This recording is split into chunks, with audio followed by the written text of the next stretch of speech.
Alors, les troubles anxieux, qu'est-ce que c'est? C'est d'abord des troubles extrêmement fréquents qui touchent jusqu'à un tiers de la population en fonction des études, mais on va dire que il y a grosso modo entre 15 et 30% qui en souffrent. Donc ils font partie des troubles les plus fréquents en psychiatrie et ils se définissent par l'apparition d'une peur, anxiété exagérée dans des situations où normalement il n'y a pas de peur ou d'anxiété, ou alors c'est de manière exagérée. Donc une fois qu'on donne cette définition, on se rend compte que c'est extrêmement fréquent. C'est les gens qu'on va qualifier de « ah, il est peureux, il est timide, il n'est pas à l'aise », ce genre de choses, sachant que cela peut faire référence à des troubles anxieux. Alors, il y a plusieurs types de troubles anxieux. On va nommer pêle-mêle le trouble anxiété généralisée, les phobies spécifiques, le trouble anxiété sociale, l'anxiété dirigée sur la santé, le trouble panique, les attaques de panique, l'agoraphobie.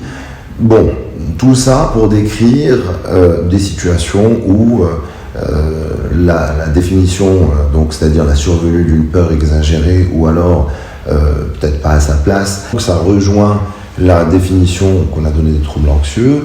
La seule différence entre ces différentes dénominations, attaque de panique, etc., c'est à quelle intensité on va ressentir cette peur, comment elle va s'installer, est-ce que c'est des paroxysmes, est-ce que c'est permanent, est-ce que c'est par rapport à des pensées, est-ce que c'est par rapport à des situations, etc. etc. Donc, voici grosso modo la vignette clinique commune à tous les troubles anxieux.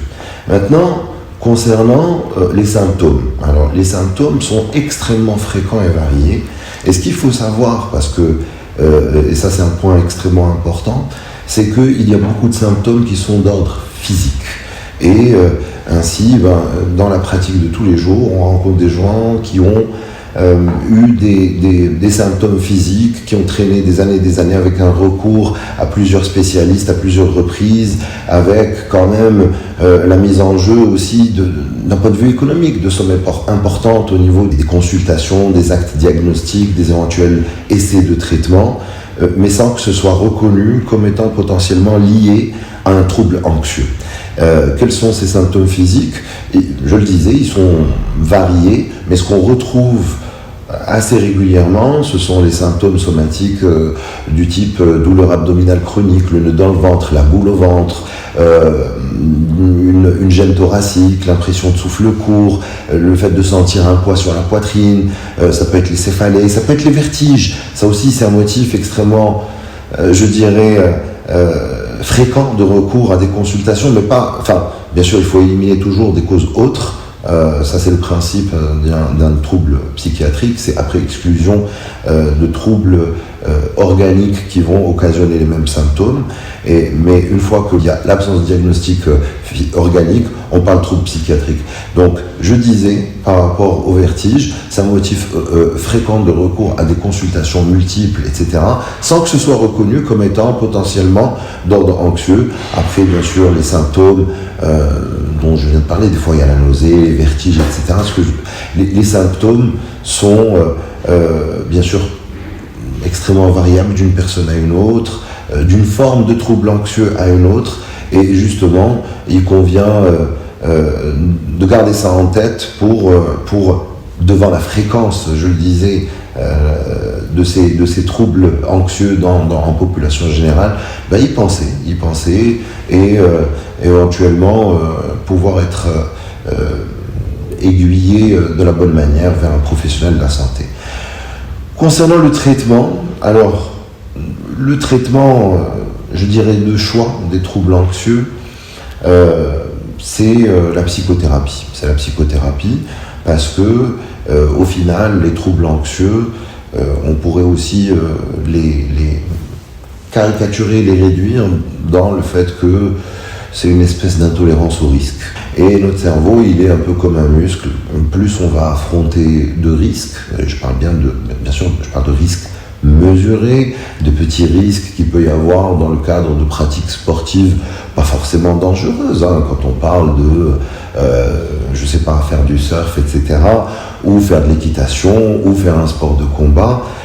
Voilà, c'est ce genre de risque, surtout quand on arrive à l'associer à du plaisir, donc lié à la pratique d'un hobby, d'un loisir ou d'une activité physique, va permettre à notre cerveau d'être meilleur, entre guillemets, dans la gestion des risques, et donc, de ce fait, la réponse anxieuse, la peur qui sera face aux risques qu'on croit affronter ou qu'on croit devoir affronter dans le futur, et ben finalement c'est une peur qui devient à ce moment-là gérable. Alors bien sûr, il y a des cas où la souffrance est telle que le recours à des médicaments est, je dirais, extrêmement recommandé, quelquefois absolument nécessaire.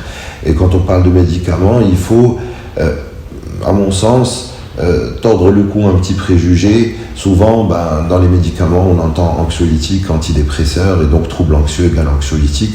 C'est pas vrai. C'est pas vrai. Le traitement médicamenteux de choix des troubles anxieux, ce sont les antidépresseurs. Donc ça, il faut le savoir. Et ça donne le plus souvent une amélioration au niveau des symptômes et de la souffrance qui est liée à cette peur exagérée, pour pouvoir justement travailler en psychothérapie et pouvoir avancer là-dessus. Enfin, et je dirais que c'est peut-être le point le plus important du traitement des troubles anxieux, c'est le style de vie, c'est l'hygiène de vie. Et justement, ça rejoint un petit peu le point dont on parlait, de la pratique d'un loisir, de risque, etc. Mais grosso modo, un mode de vie absolument sédentaire et en général, c'est reconnu en tout cas en tant que tel comme un facteur de risque pour le développement de troubles anxieux. Donc un style de vie où on bouge, où physiquement on a beaucoup d'activités, où on va essayer d'avoir des nouvelles expériences constructives, toute expérience est constructive, mais c'est ce genre de style de vie vers lequel il faut tendre. Donc pour être moins anxieux, il faut bouger.